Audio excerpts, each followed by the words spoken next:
नमस्कार, मैं धीरेन्द्र और आप देख रहे हैं मिरर मीडिया। स्वागत है आपका जवाहर झारखंड में। एक नज़र बढ़ते हैं अब तक की सुर्खियों पर। अवैध शराब के खिलाफ बड़ी कार्रवाई। धनबाद में एक्साइज इंटेलिजेंस की टीम ने मारे छापा, 4 को किया गिरफ्तार।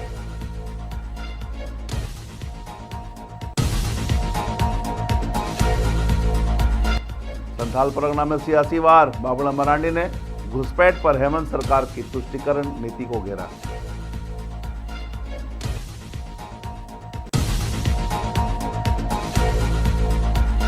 जामताड़ा में अवैध विदेशी शराब के खिलाफ बड़ी कार्रवाई, लाखों की तस्करी नाकाम।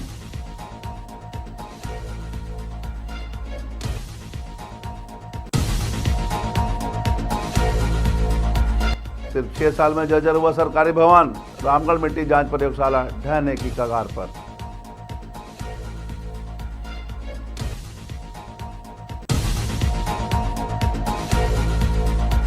और बोकारो में बुजुर्ग दंपति की हत्या से फैली सनसनी। पुलिस ने फॉरेंसिक जांच शुरू की। बेटे ने स्थानीय युवकों पर जताया शक। अब खबरें विस्तार से। धनबाद में अवैध शराब के कारोबार पर उत्पाद विभाग की शक्ति लगातार तेज होती जा रही है। इसी सिलसिले में एक्साइज इंटेलिजेंस ब्यूरो की विशेष टीम ने जिले के 3 अलग अलग इलाकों में छापामारी कर बड़ी मात्रा में अवैध शराब जब्त की है और 4 लोगों को गिरफ्तार भी किया है।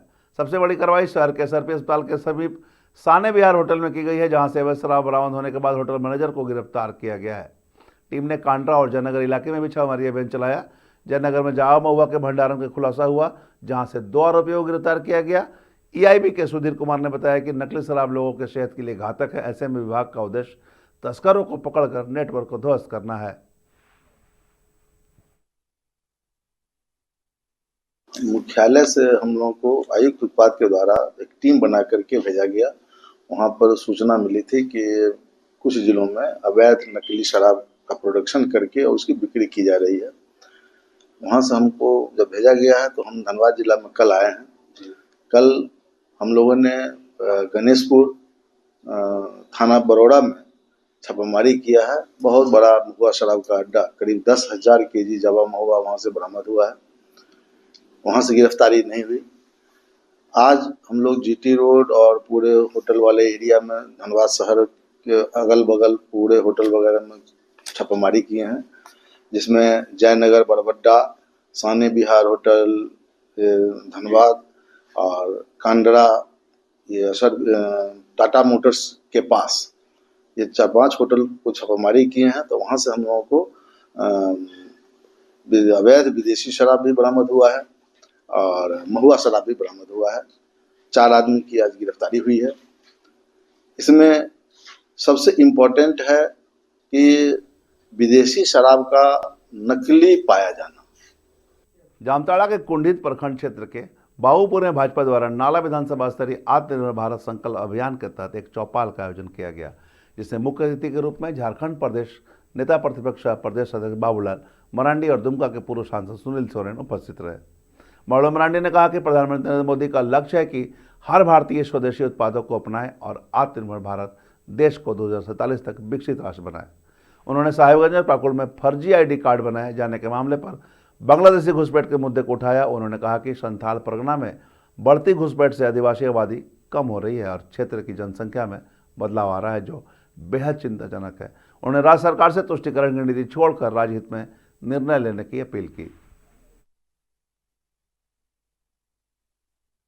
देखा कि एक तो स्वदेशी अभियान को लेकर के पूरे देश में पार्टी की ओर से कार्यक्रम चल रहा है।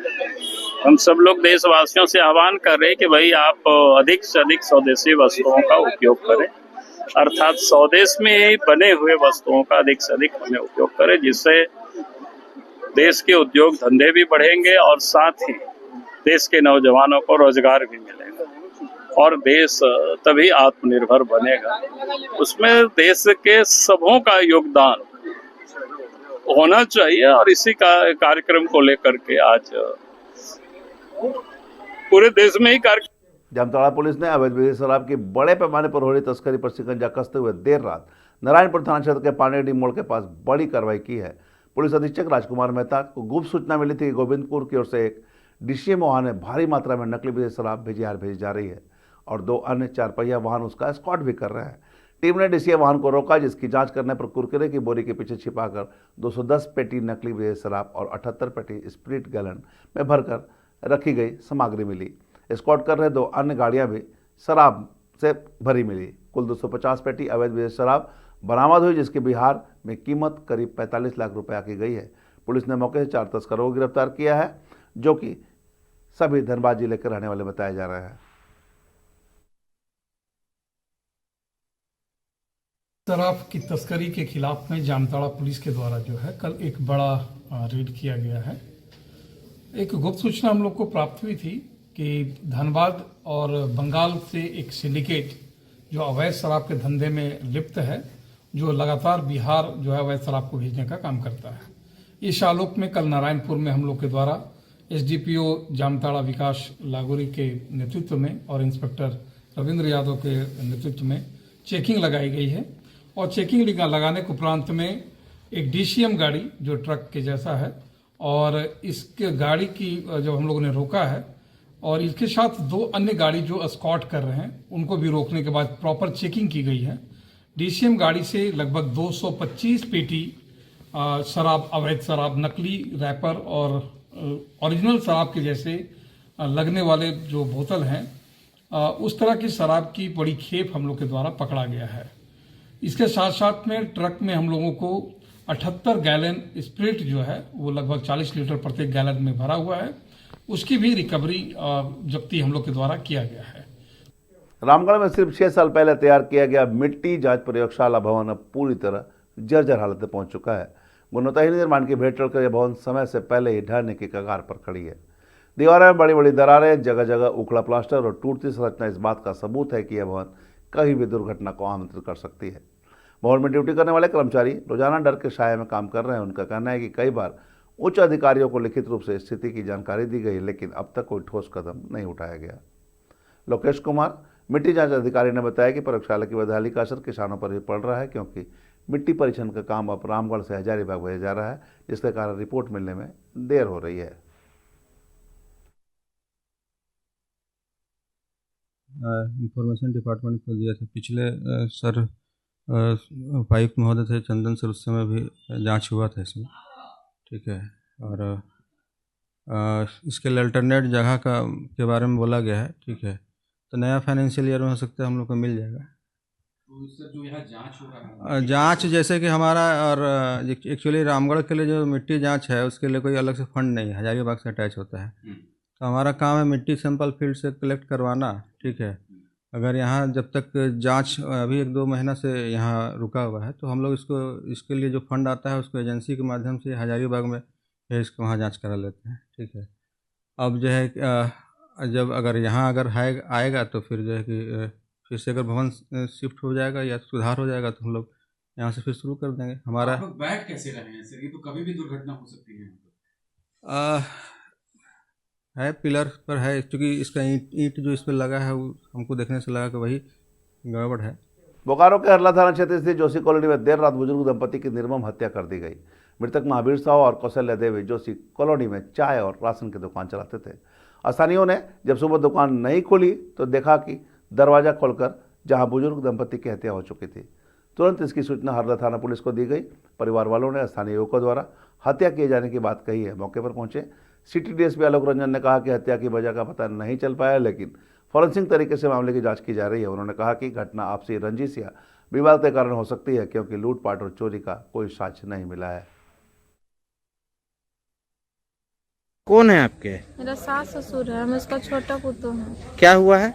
इसका मेरा फोन गया था 6:42 में कि आपका सास ससुर को लगता है कि हत्या कर दिया है। यहाँ से फोन गया तो फिर हम आदमी लेके आए तो एक खाटे मेरा सास ससुर जी सोए थे, पूरा इसको मतलब कुल्हाड़ी से मार के सर पूरा कटा हुआ था, और दूसरा खाटे मेरा सास का आँख निकाल दिया है, आँख फोड़ दिया, गर्दन से पूरा वार किया है, माथा फाड़ दिया है। आज सुबह एक सूचना प्राप्त हुई थी थाना में कि हरला थाना अंतर्गत जोशी कॉलोनी में दो वृद्ध दंपति हैं। एक मतलब दोनों का उम्र तकरीबन 65 वर्ष, महावीर साहू एवं कौशल्या देवी। उनकी गला रेत के किसी धारदार हथियार से किया गया है हत्या। तो उसी के अनुसंधान क्रम में अभी हम लोग सभी पहलुओं पे जांच कर रहे हैं क्या चीज़ है मामला। ये दोनों मतलब छोटा मोटा ही कारोबार करते थे, जैसे चाय बेचने का, बिस्किट वगैरह, चॉकलेट वगैरह। तो अभी हम लोग देख रहे हैं सभी बिंदुओं पे कि क्या कारण हो सकता है इसके पीछे। बोकारो के चिरासाज थाना अंतर्गत शांतिनगर में सोमवार सुबह उस समय भारी हंगामा हो गई जब हत्या के आरोपी को पकड़ने आए पुलिस के सामने ही गुस्साई भीड़ ने आरोपी हर्ष को बेरहमी से पीट दिया। भीड़ ने आरोपी की मां के साथ भी मारपीट की और उसकी गाड़ी में भी तोड़फोड़ की। लापता पंकज महतो का छत विजय सुबह झरियापी थाना अंतर्गत मिला था। मृतक के घर वालों ने आरोपी के घर पहुंचकर पूछताछ की, जहां घर के फर्श पर खून बिखरा हुआ मिला। पुलिस ने आरोपी को हिरासत में लिया, लेकिन भीड़ ने पुलिस के सामने उस पर हमला कर दिया। पुलिस को काफी मशक्कत के बाद आरोपी को गिरफ्त से छुड़ाया गया।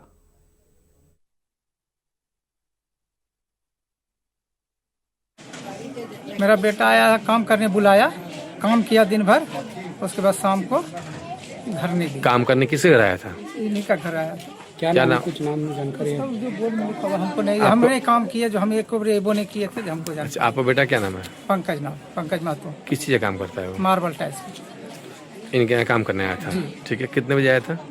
वो सुबह 9 बजे आया था। फिर घर यही बताया कि 9 बजे आया। अच्छा। घरे वाला बोला। हाँ, उसके बाद बोला कि 4:30 बजे तक यही था।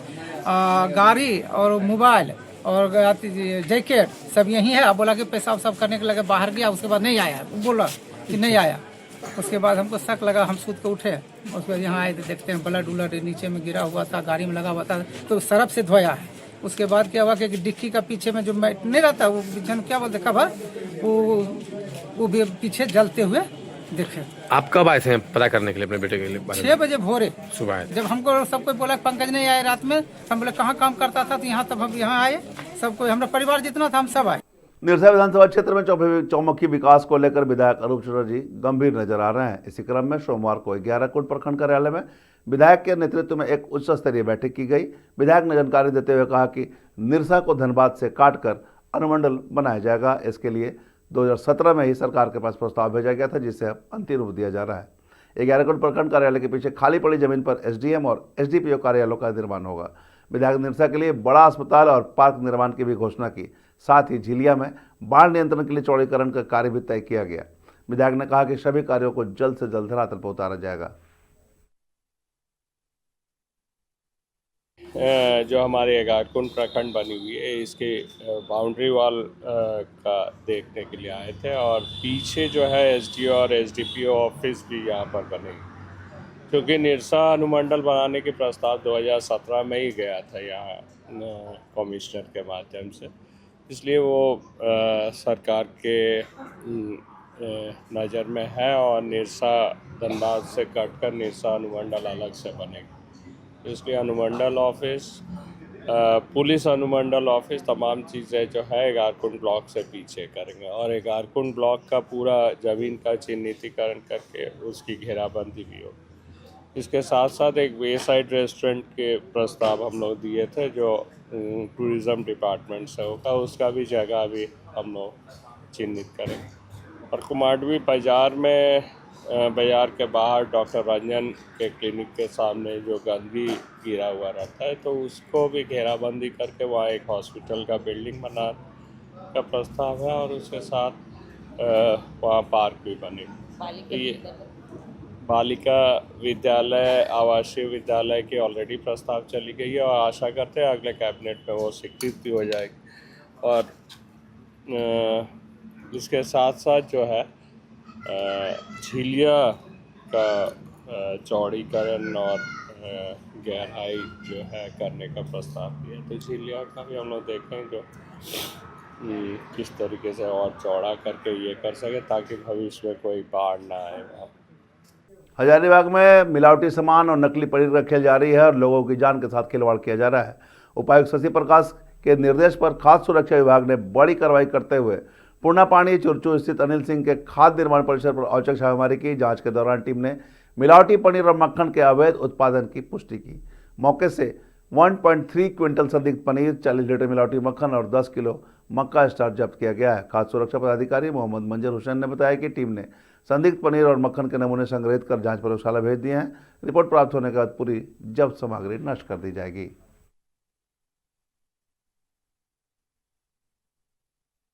उपायुक्त महोदय हजारीबाग के निर्देशानुसार जो है कल छापामारी टीम की जो है ये की गई थी,